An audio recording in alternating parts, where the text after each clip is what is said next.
Herkese merhaba. Güncel Türkçe'ye tekrar hoş geldin. Ben Feyza. Yabancılar için Türkçe serimizin 5. dersindeyiz. Bu dersimizde günleri, ayları ve mevsimleri öğreneceğiz. Başlayabiliriz. Haftanın günleriyle başlayabiliriz. Türkiye'de haftanın ilk günü pazartesi, ikinci gün salı, üçüncü gün çarşamba, dördüncü gün perşembe, beşinci gün cuma, altıncı gün cumartesi, yedinci gün pazar. Şimdi hangi günler hafta içi günler, hangisi hafta sonu günler, bir onlara bakalım. Haftanın 5 günü yani pazartesi, salı, çarşamba, perşembe ve cuma günleri hafta içi günler. Hafta içi günler. Hafta içi yani işe gittiğimiz, çalıştığımız, çocukların okula gittiği günler diyebiliriz. Türkiye'de tatil olan günler yani hafta sonu hangi günler dersek cumartesi ve pazar. Hafta sonu cumartesi ve pazardan oluşuyor. Bugün, dün ve yarın kelimeleriyle bazı örnekler yapacağız. Bir bakalım. Bugün diyelim ki pazartesi. Bugün pazartesi dedik. Yarın yani bir sonraki gün günlerden ne olacak? Salı. Salı. Peki pazartesiden bir gün önceki gün hangisiydi? Pazar.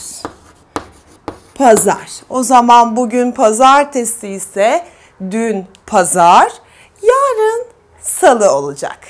Bir örnek daha verelim. Perşembe dedim.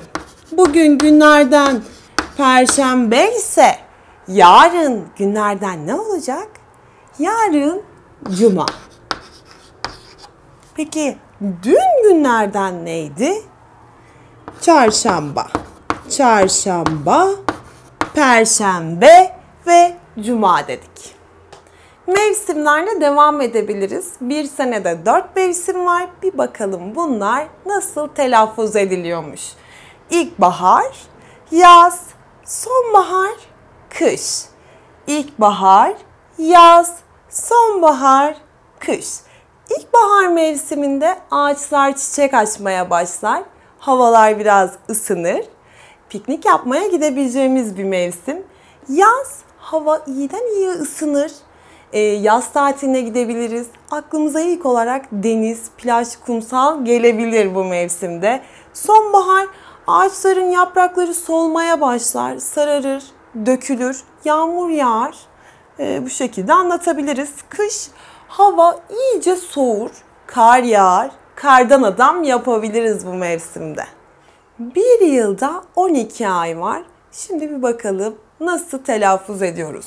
Birinci ay Ocak. Birinci ay Ocak.